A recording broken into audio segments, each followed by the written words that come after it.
সবাইকে চমকে দিয়ে সঞ্জিত মল্লিককে অ্যারেস্ট করে ফেলল জগদ্ধাত্রী মুখার্জি।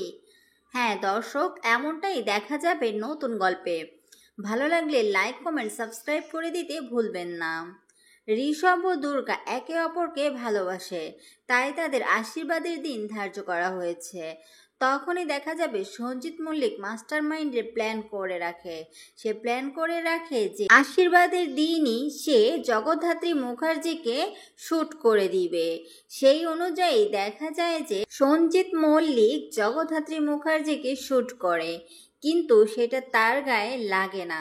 তখনই দেখা যায় স্বয়ম্ভু মুখার্জি দৌড়ে যায়, কিন্তু কাউকে দেখতে পায় না। ওইদিকে ঋষভের বাড়ি থেকে ঋষভের মা ঋষভকে ফোন করে জানায় যে জানিস আজকে কি হয়েছে, তোর মামা না বাড়ির সামনের দিকে না ঢুকে বাড়ির পিছন দিয়ে এসেছে। এই কথা শুনে ঋষভ একটু চমকে যায়। তখনই দুর্গা সেখানে এসে বলে, এই কি হয়েছে, কোনো সমস্যা? তখন ঋষভ বলে, না না, তেমন কোনো সমস্যা না। ওই যে আমাদের একজন আত্মীয় আছে না, উনি না বাড়ির পেছন দিয়ে আজকে প্রবেশ করেছে, সেটাই আমার মা আমাকে ফোন করে বলল। দুর্গা তখন বলে, আরে ছাড়ো তো এইসব, কী সব নিয়ে পড়ে আছো? জানো আজকে না তোমাকে খুব সুন্দর লেগেছে, আর তুমি কি নাচতে পারো, আমি তো দেখেই অবাক। আরে তুমি তো শুধু পারো না, তুমি একদম ফাটিয়ে দিয়েছো, তোমার নাচ অনেক সুন্দর হয়েছে। তখন ঋষভ বলে, এই এই একটু আর কি শিখেছি আর কি।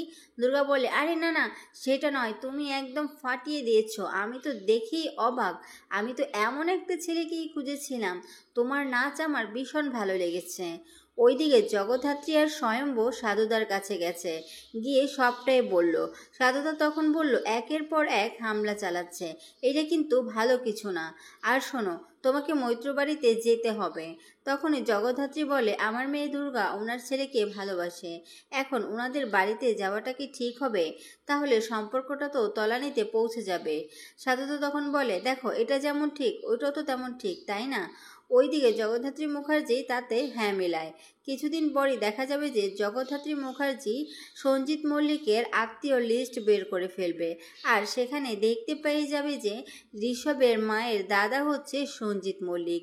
সেটা দেখে তো অনেকটাই চমকে যাবে জগদ্ধাত্রী মুখার্জি। সে তো ভেবেই পাচ্ছে না যে বাড়িতে কিনা তার মেয়ের বিয়ে হবে তারই আত্মীয় হচ্ছে সঞ্জিত মল্লিক।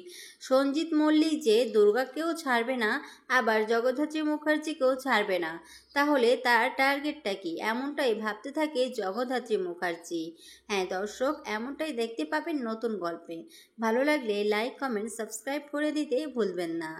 আবারও চলে আসবো নতুন পর্বের আপডেট নিয়ে, সে পর্যন্ত পাশেই থাকবেন।